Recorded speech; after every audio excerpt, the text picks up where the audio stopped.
بسم اللہ الرحمن الرحیم۔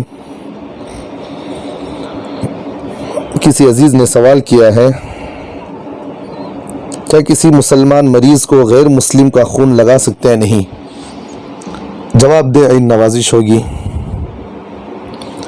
جواباً اس کا عرض یہ ہے، مسلمان مریض کو غیر مسلم کا خون لگانا جائز تو ہے لیکن بہتر نہیں ہے۔ کیوں بہتر نہیں؟ دیکھیں، اللہ تبارک و تعالیٰ نے مسلمان اور کافر کے درمیان ایک فرق رکھا ہے، اور وہ ایک فرق ہی کی وجہ سے انسان حلال اور حرام کی تمیز رکھتا ہے۔ جو وہ چیز نہ ہو تو انسان حلال اور حرام کی کوئی تمیز اس کے پاس باقی نہیں رہتی۔ وہ ہے ایمان۔ جو آدمی اللہ اس کے رسول پر اللہ پر ایمان رکھتا ہو اور اس کے رسول کو مانتا ہو، ان کی تابعداری کرتا ہو، اللہ اس کے رسول پر ایمان رکھتا ہو، وہ آدمی کبھی حرام چیزوں کی طرف ہاتھ نہیں بڑھاتا اور ہمیشہ اللہ اس کے رسول کے حکموں کی تابعداری کرتا ہے۔ اور جو آدمی ایمان والا نہیں ہوتا، اس کے نزدیک حلال اور حرام کی تمیز نہیں ہوتی۔ اور جب آدمی کے اندر حلال اور حرام کی تمیز نہ ہو، جس سے وہ کوئی چیز سے فائدہ حاصل کرے، کسی بھی چیز سے وہ کوئی فائدہ حاصل کرے، اس کے اثرات اس کے جسم کے اندر ضرور پہنچتے ہیں۔ جیسے آدمی کھانا کھایا تو اس کے اثرات اس کے جسم کے اندر طاقت اور قوت سے پیدا ہوتی ہیں۔ اس کے اثرات طاقت و قوت۔ اگر کوئی آدمی حرام چیز کھاتا ہے تو وہ بھی غذا بنتی ہے، اس سے بھی اس کے جسم میں طاقت اور قوت پیدا ہوتی ہے، لیکن دونوں کے اندر فرق رہتا ہے۔ حلال کے اندر اللہ نے نورانیت رکھی ہے، حرام کے اندر اللہ نے نورانیت نہیں بلکہ اللہ نے ظلمت کو رکھا ہے۔ اسی طرح کافر کبھی بھی حلال اور حرام کی تمیز نہیں کرتا۔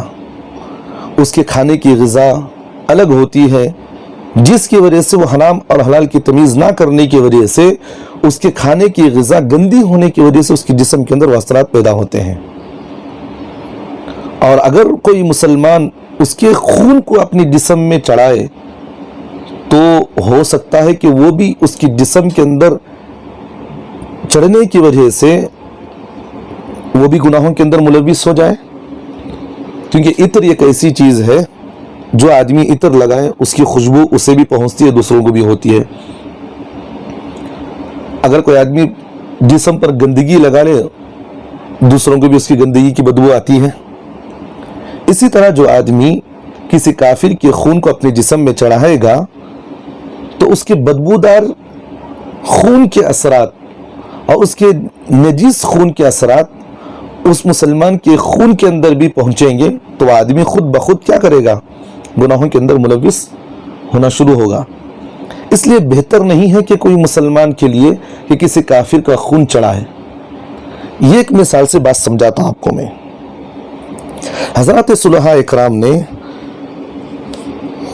فاسقہ عورت کا دودھ پلانا بھی پسند نہیں کرتے۔ اگر کوئی فاسقہ عورت ہو، گنہگار عورت ہو، بے پردہ عورت پھرتی ہو اور مردوں سے بات کرتی ہو اور اپنے حسن کو لوگوں کے سامنے ظاہر کرتی ہو، لوگوں کو اپنی طرف متوجہ کرتی ہو، اور گنہگار عورت، فاسقہ عورت ہو، وہ اگر کسی بچے کو دودھ پلائے تو اس بچے کے اندر بھی وہ دودھ کے اثرات ضرور اترتے ہیں۔ یہ بات چھپی ہوئی نہیں ہے، بات یہ امت مسلمہ کے اندر جتنے بھی اللہ والے اور بڑے بڑے فقہا اور بزرگان دین اور جتنے بھی بڑے بڑے اللہ والے ہوئے ہیں، میں سمجھتا ہوں کہ پونا فیصد یا اس سے زیادہ فیصد ان کی ماؤں کی محنت ان کے پیچھے چھپی ہوئی ہے۔ ماں نیک تھی تو ان کے بچے بھی ایسے ہی نیک بنے، ماں جب بری ہو تو ان کے بچے بھی ایسے ہی بے حیا بے پردگی کے ساتھ گزارے ہیں۔ آج دیکھیں آپ مسلمانوں کے اندر کتنے ایسے ہیں جن گھروں کے اندر ماں باپ نیک ہوتے ہیں، ان بچوں کے اندر بھی وہی نیک صفات پیدا ہوتی ہے۔ اور جن گھروں کے اندر ماں باپ نافرمان ہو، ماں باپ کے اندر بے ڈھنگی ہو، ماں باپ گنہگار ہو، فاسق ہو، فاجر ہو اور گنہگار ہو، تو تو ان بچوں کے اندر بھی وہی اثرات ماں باپ کے پیدا ہوتے ہیں. اگر ماں باپ اپنی زندگی کے اندر لڑکوں سے اور لڑکیوں سے میل جول رکھتے تھے تو بڑے ہونے کے بعد ان کے اولاد بھی ان کے ماں باپ کے سامنے وہ کام ضرور کرتے ہیں، کیونکہ کما تدینو تدانو، جیسا کرنی ویسا بھرنی ضرور ہے.